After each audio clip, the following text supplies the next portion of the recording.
मसीह यीशु में आप सभी को जय मसीह की मेरे प्रियो। मैं आपको हमारे प्रभु और उद्धारकर्ता यीशु मसीह के शक्तिशाली नाम से नमस्कार करता हूं। आज हमारे इस वचन को ध्यान देने के लिए आइए। पवित्र शास्त्र पहला पतरस 5 अध्याय का 10 पर विचार करें, जो कहता है,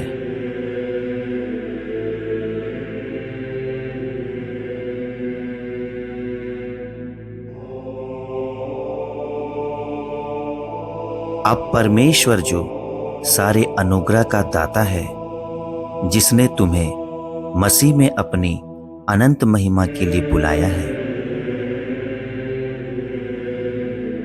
लेकिन तुम्हारे थोड़ी देर तक दुख उठाने के बाद आप ही तुम्हें सिद्ध और स्थिर और बलवंत करेगा।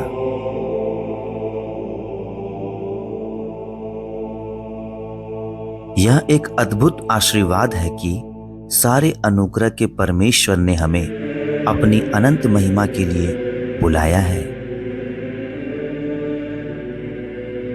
यदि आप पवित्र शास्त्र पहला यूहन्ना 5 अध्याय का 19वां पद पढ़ते हैं तो वहां वचन कुछ इस प्रकार से है, सारा संसार दुष्ट शैतान के वश में है। भजन संहिता 143 का 3 कहता है कि शैतान हमें अंधकार में रहने देता है। शैतान चाहता है कि हम अंधकार और पीड़ा का अनुभव करें और प्रभु की उपस्थिति से दूर हो जाएं।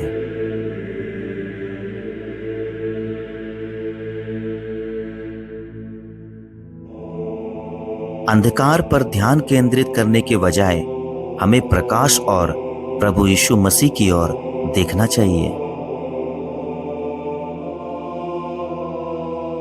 जब हम ऐसा करेंगे तो क्या होगा? भजन संहिता 18 अध्याय का 28 और 32 कहते हैं, प्रभु सारे अंधकार को दूर करेगा और हमारे मार्ग को सिद्ध करेगा।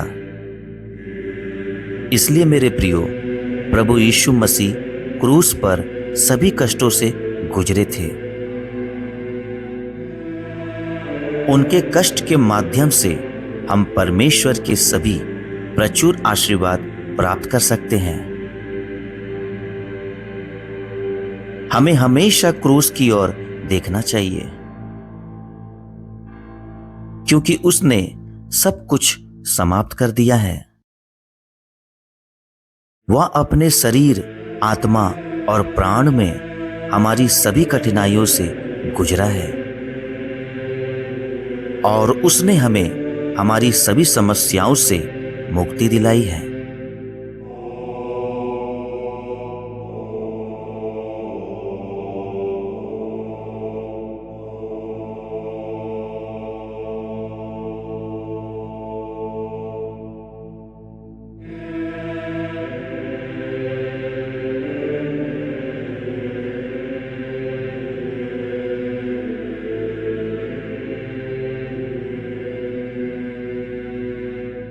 हमें इस बात को हर समय याद रखना चाहिए मेरे प्रियो।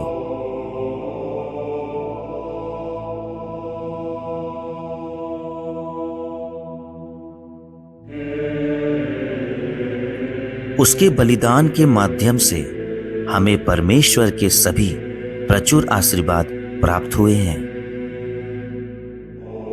इब्रानियों की पत्री 2 अध्याय का 18 पद ये कहता है,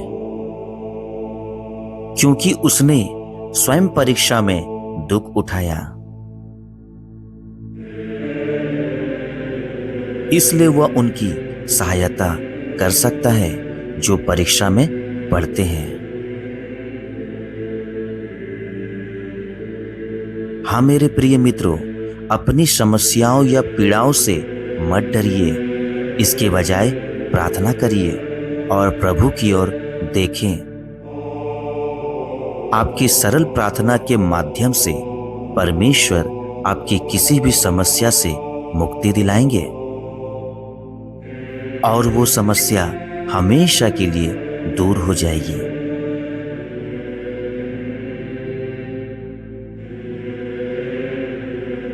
क्या आप आज क्रूस की ओर देखेंगे? क्या आप आज प्रभु की ओर देखेंगे? सच्चे परमेश्वर की आराधना को करने के लिए हमें प्रार्थना के माध्यम से आगे बढ़ना चाहिए। वो प्रार्थना इस प्रकार से है मेरे प्रियो। आइए हम प्रार्थना करते हैं। स्वर्गीय पिता, इस दिन के लिए आपको बहुत बहुत धन्यवाद। मैं आपकी कृपा, दया और प्रेम के लिए आभारी हूँ। कभी कभी मुझे अपने जीवन के लिए आपकी योजना को समझना मुश्किल लगता है और मैं स्वीकार करता हूँ कि मैंने अपनी समस्याओं को खुद पर हावी होने दिया। लेकिन अभी मैं अंधकार को दूर करने और मुझे सही मार्ग पर ले जाने के लिए आप पर पूरा भरोसा रखते हुए आपके पास आता हूँ। मैं प्रार्थना करता हूँ कि आप सत्य मेरे हृदय में वास्तविक हो जाएं, ताकि मैं आपका बेहतर तरीके से अनुसरण कर सकूं। जैसा कि प्रेरित पौलुस ने प्रार्थना की और मैं प्रार्थना करता हूं कि कोई भी संघर्ष या दर्द मुझे आपसे दूर न करे। जीवन में मैं जो कुछ भी अनुभव करता हूं वह मसीह में आपकी अनंत महिमा की ओर इशारा करे, ताकि मैं आपके प्रिय बच्चे के रूप में सत्य की गवाही दे सकूं। मुझे उस अदृश्य और अनंत की खोज करने में मदद करें और चाहे कुछ भी हो जाए, आप पर भरोसा, प्रेम और अनुसरण करते रहने में मेरी मदद करें। क्रूस के माध्यम से मुझे अनंत महिमा में बुलाने के लिए धन्यवाद प्रभु। यीशु के नाम से मैं प्रार्थना करता हूं, आमीन। परमेश्वर आप सभी को आशीष दे मेरे प्रियो।